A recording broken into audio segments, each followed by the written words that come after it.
Assembling your new Broilmaster grill is pretty simple. We'll provide an overview, but read and follow the instructions that came with your grill. Before unpacking or handling your grill, wear gloves to protect against sharp edges. Start by unpacking the grill components. Remove the hinge pins from the back of the grill and set them somewhere safe. Start assembling the cart by inserting the 4 casters into the cart base, making sure to put the locking casters in the front.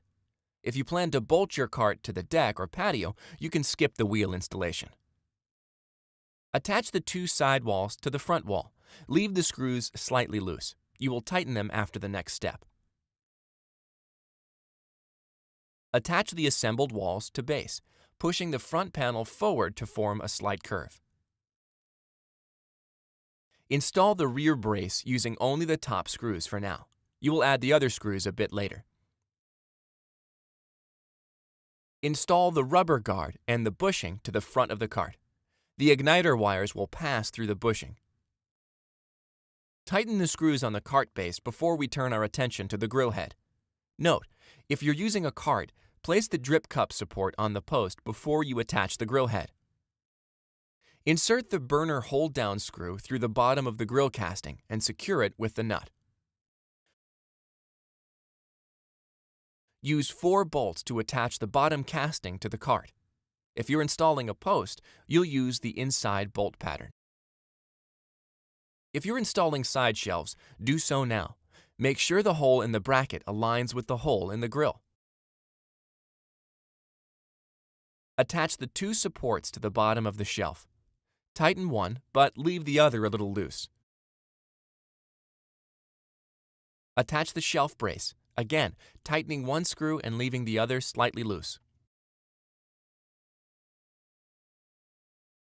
Hang the shelf onto the pins on the shelf bracket and tighten all of the screws.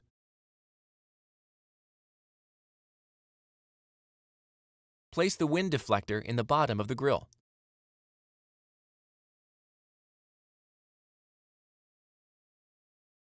Make sure the stainless shield is in place, and then insert the 2 studs on the control panel through the holes on the front of the grill. On LP grills, the hose and regulator needs to hang down on the inside of the cart. Attach the control panel with the 2 locking nuts. Attach the igniter grounding wire to the burner.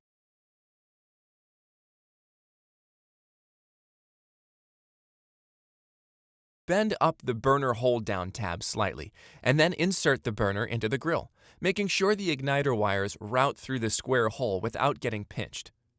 Bend down the burner hold-down tab onto the screw and insert the pin. Connect the 2 igniter leads to the spade connectors on the bottom of the igniter button.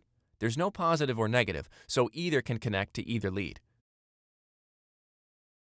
Unscrew the top from the igniter button and insert the AA battery with the positive end up. Replace the igniter button and press it. You should hear a rapid ticking that indicates it's working. Install the control knobs to the valve stems.